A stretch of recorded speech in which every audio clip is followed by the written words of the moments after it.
A Pact with the Shadows, the true story of a U.S. scientist who sold his soul, by Sophie Kennedy. Published in the New York Journal, Paranormal Investigations section.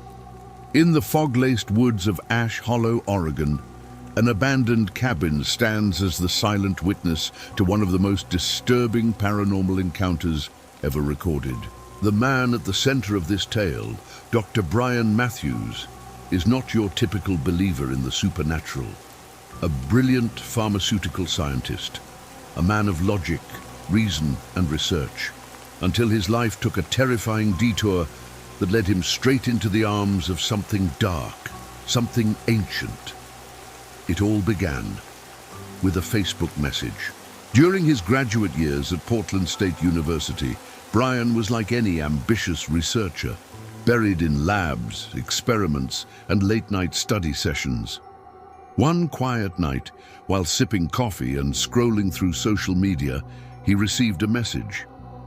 "Why are you up so late, Brian?" The sender. A woman named Elena Wolfe. Elegant profile. Minimal posts. No mutual friends. What started as casual small talk quickly turned into nightly conversations, but only at night. She never responded during the day, never shared a video call, never sent a photo that wasn't eerily perfect.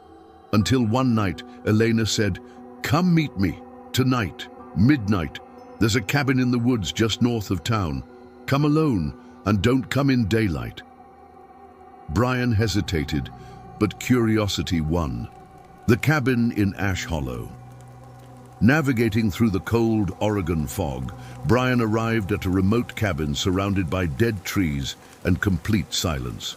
Dogs barked from a distance, but wouldn't come close. When he knocked, the door creaked open. There she stood, Eleanor, dressed in white, barefoot, pale skin, eyes gray as smoke. "Come in. Don't be afraid. This is where truth lives, and where illusions die." Inside, the cabin felt more like a shrine to the macabre.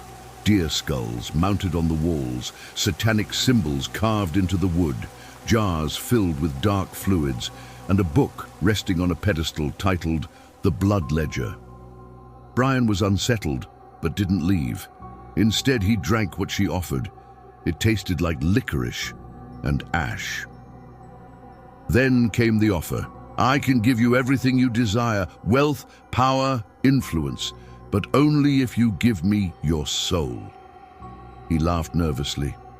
"My soul? That's a bit much, don't you think?" But the next day, an old loan application, rejected years ago, was suddenly approved. A prestigious lab across the country offered him a research position out of nowhere. Strangers started recognizing him on campus. And it didn't stop there. The spiral Brian's life changed, fast. Money came easily, success followed him, but so did something else. Each night, he'd hear whispers. Each morning, symbols appeared carved into his apartment walls. His reflection in the mirror would sometimes blink when he didn't. He stopped going to church, not because he stopped believing, but because the crosses burned his skin. Elena kept appearing, not in person, but in dreams, reflections, screens. You signed Brian." He was addicted to the power, and then addicted to something darker.